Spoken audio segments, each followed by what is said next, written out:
Thanks, Justin. And Justin is tenacious. He's a bulldog. He won't give up, and he doesn't like bullies, and neither do I. That's what's happening in our community. A lot of people are being bullied out of their own homes and communities, and it's not like it's secret. So we did reach out to the media. Sarah Wallace, a consummate professional, Steve Lieberman, same, Nancy, and other media outlets and other reporters. So over the years, there have been exposés. You're going to see some of Sarah's super quality work. In a normal community, in a normal state, when you expose wrongdoing like this, the elected officials scramble. They hustle to make things right. Not here. It's like they double down. They don't care. And the reason why they don't care is they have protection up high. And by that, I mean, when we find things like this, we would go to the normal state agencies that have oversight after going to local fire and building inspectors, et cetera, towns and villages. And when they didn't perform their duties in putting our firefighters and residents in danger, we would go to the state agencies that have the oversight.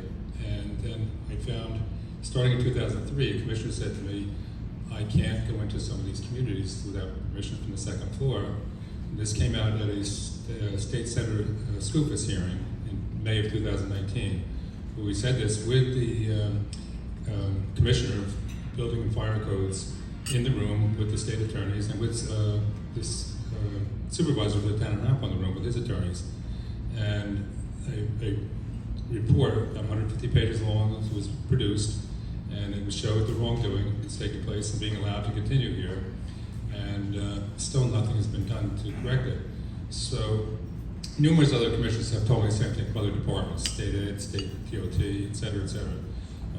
And the OSHA is not being enforced in these communities, which is nationwide. So anyway, to make a long story short, we filed complaints with the prior governor, and nothing happens.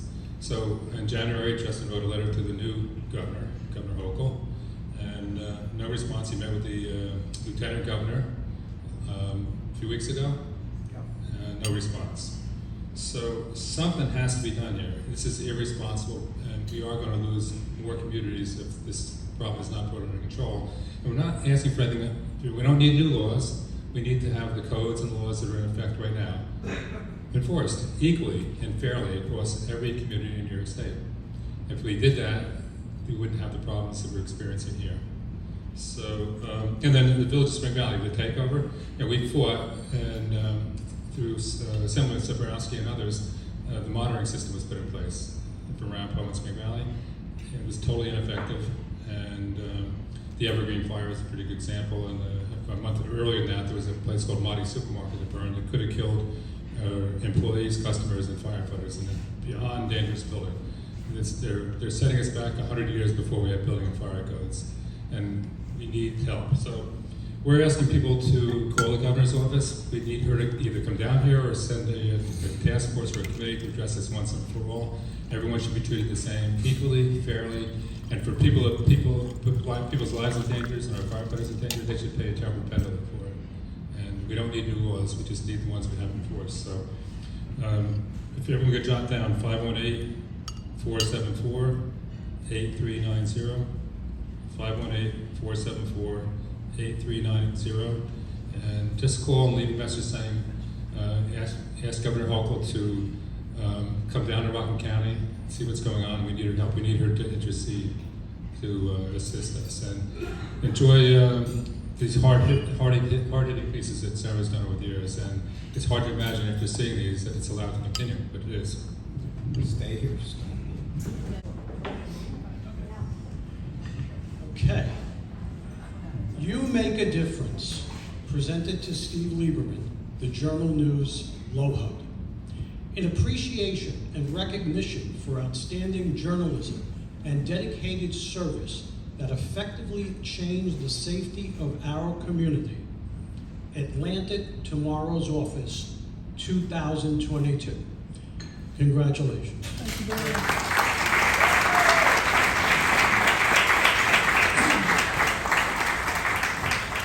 Thank you. I've been reporting on housing, specifically 𝗪𝗏𝗏𝗏𝗏, since the late 1980s. My motivation is I believe that people deserve to live in safe, clean housing. Children should be attending schools that have fire systems in case of emergencies and don't have exit ways blocked. Government should take responsibility and enforce zoning and safety codes. And firefighters and police who put their lives on the line entering these buildings should have at least some comfort knowing that they're not going to run into any surprises. And actually, people up here, I have to thank for that, a lot of that. Justin, go ahead. I know Gordon and I have been doing this stuff for at least decades, we'll put it like that. And Michael as well, and we have Ms. 𝗏𝗏𝗏𝗏 has joined the party. And again, thank you very much, and we'll just keep on keeping on and do the best we can.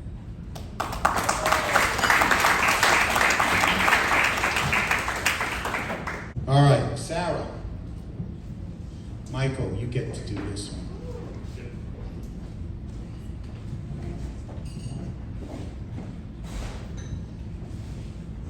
You make a difference.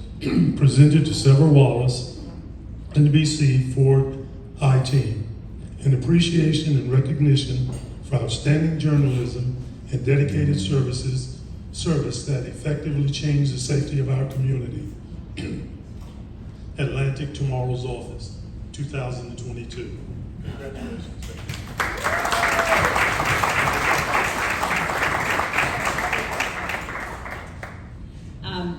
First of all, I can't tell you how honored I am to be here on behalf of NBC 4 New York.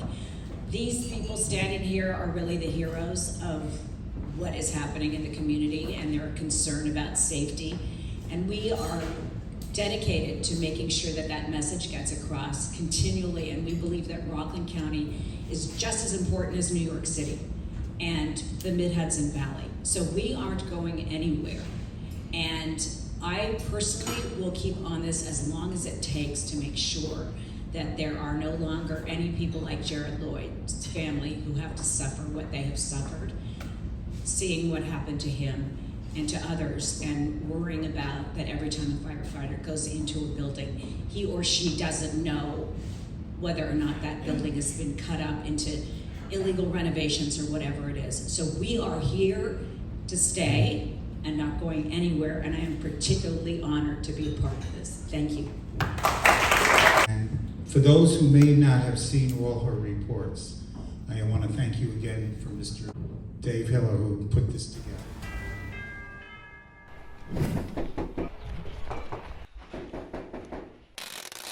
It was all hands on deck for Spring Valley fire and building inspectors. It's a cement platform, but look, coming out of the house, the sill is all rotted out. You could fall right through. Coming down hard on code enforcement violations in homes turned into rooming houses. She says there are 6 families in here. How many are there supposed to be?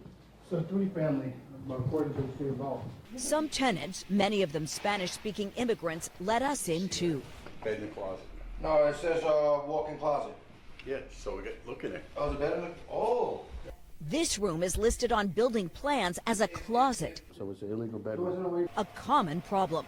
We filed Freedom of Information requests for building files of several properties in Spring Valley and the town of 𝗏𝗏𝗏𝗏. Houses that members of the Illegal Housing Task Force and building insiders told us have a history of problems, including complaints about unlawful conversions. 17 violations. In 𝗏𝗏𝗏𝗏, the most glaring example illustrated by these photos, what inspectors recently labeled an illegal yeshiva dormitory for nearly 24 people in the basement of a private house. Inspectors found it only because they responded to a fire call. The owner didn't want to talk to us. Can I ask you about these? No. Speaking of basements, Appears to be a bedroom. According to the CFO, it's not a habitable space. this one in Spring Valley full of children's clothes. So the roof above is blocking egress. The tenant told one of our inspectors that they pay an extra $300 for the basement. And all the landlords care about is this. You're supposed to be able to get out of there, climb out. How do you get out of there? So that's a violation. Yeah. They know they can get away with it. The laws are on their side because there's no big penalty for it. Take this school trailer, hit with severe safety violations 6 years ago, according to reports we obtained, still in disrepair, still operational. Children in a play yard that looked like a junkyard. Overnight, after our latest I-Team report, the bottom of the trailer boarded up, dumpsters brought in. Get off the property is private property. There were still violations, including for these school buses parked in the fire lane. By June 1st, if they're not in compliance, this place will be shut down, the school, this place. This property in Ramapo was hit with major building violations just this week after 2 little girls nearly died in an unsecured pool, and there were also bedrooms in the basement. Now, powerful state legislators are taking aim at landlords who thumb their nose at the system.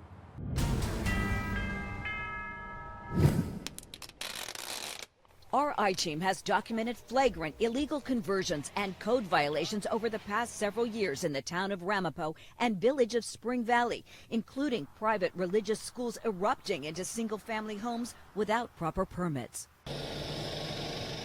Today, code enforcement, or lack of it, was front and center at a Senate committee hearing held in Newburgh, Rockland County, a major focus. I've seen a breakdown of code enforcement in Rockland County with a proliferation of illegal structures, including housing and schools. Former Rockland County Director of Fire Services Gordon Wren, who also testified, recently rode along with us, highlighting locations, including illegal rooming houses that safety experts have complained about for years. And we have not seen any improvement. It's gotten worse. Wren and others claim that monitors the state installed to oversee building departments here did little to change the culture that has allowed for the proliferation of slumlords and blatant code infractions. We need to change that mentality. It's this idea that catch me if you can with the landlords. Ramapo Town Supervisor Michael Specht, who inherited a building department in disarray, testified he has instituted major code enforcement improvements, even though glaring problems still exist. Our I-Team investigation recently highlighted a fire inspection report noting an illegal dormitory for nearly 24 yeshiva students in the basement of a single-family home in Muncie. The owner received no fine in court. We have seen over and over that complaints have existed, and there are still illegal rooming houses. There are all over the county and all over the state of New York, and I would guess all over the United States. And when we find out about them, we can do what we can to enforce them. Senator James Skoufis conducted his own investigation into Ramapo over the past 4 months. There are still very dangerous situations and places in the town of Ramapo that are not being properly addressed. The town doesn't seem to be using all the tools at their disposal. Skoufis' committee will issue recommendations. In the meantime, there are a number of pending legislative bills that would tighten up the system.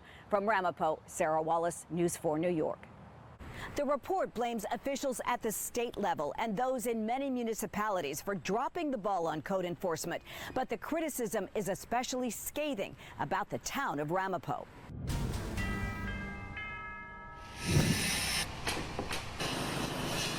The construction boom in the town of Ramapo is in full view.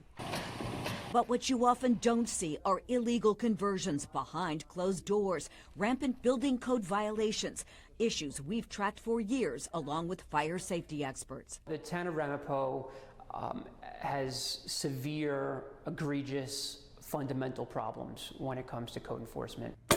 This report will be issued tomorrow by Senator James Skoufis, whose investigative team spent months earlier this year examining illegal housing in Ramapo, Mount Vernon, Newburgh, and Albany. A public hearing was held in May. My hope is that this report really shines a light on just how important this issue is and, quite frankly, gives a kick in the ass to the state and local officials to do a better job. The report is also critical of mismanagement in Mount Vernon, which also has a history of corruption. It is a hellscape in Mount Vernon when it comes to code enforcement because they have one code enforcement officer for 70,000 people. In Ramapo, the legacy of misconduct in the buildings department is so pervasive, the Department of State installed an oversight monitor there in 2016. Even though our investigation found continued and systemic problems, the monitor was pulled out last December. They, in our investigation's opinion, prematurely withdrew that monitor, and furthermore, that monitor was not doing the job that she should have been doing. The same state monitor ended up in the village of Spring Valley. So did 𝗏𝗏𝗃's former building inspector, a convicted felon who became a consultant. Overwhelmed building inspectors recently took us on a crackdown, telling us they can't keep up with the illegal conversions. They know they can get away with it. The laws are on their side. Michael Specht, the recently elected supervisor of 𝗏𝗏𝗃, testified at the recent hearing and afterwards told us the town has made major improvements in the Department of Buildings. Unfortunately, we're a little bit constrained by what we can do legally. Specht said he can't comment on the report until he reads it, but the recommendations are sweeping. One of them that the Rockland County District Attorney retain the authority to prosecute code violations. The report cites an overall breakdown from the executive branch all the way to local officials. More firefighters will die, more tenants, more New Yorkers will die if communities and the state do not start better prioritizing. Retired Rockland County Fire and Safety Director Gordon Wren hopes the report will lead to real change. This is deadly serious stuff, and it's just not right. So a lot of us have said enough is enough. It's time to fight back. There was one big legislative win this session. Both houses passed a bill requiring that property owners be listed by name and not some untraceable LLC. That's been a common problem. From 𝗏𝗏𝗃, Sarah Wallace, News 4 New York. We will be limited in our comments since this is an active criminal investigation. The Rockland County DA talking about the probe into last week's deadly fire at Evergreen Court Nursing Home, which killed a resident and volunteer firefighter Jared Lloyd, who radioed for help. Representatives from multiple agencies left a news conference today offering little information and refusing to take reporter questions. We pressed the DA's spokesman afterwards. The bottom line is, right now, we're only going to give out information that we know is factual. Okay, so let's take off what's factual. Subpoenas have been issued. People are being questioned as witnesses. The alarm system's being looked at, correct? And the sprinkler system. Anything else? Are inspection reports being looked at? When was the last inspection? I don't know that answer, and the other things you said are correct. We were the first to report last week that Evergreen's alarm system was not connected to central dispatch at the time the fire broke out.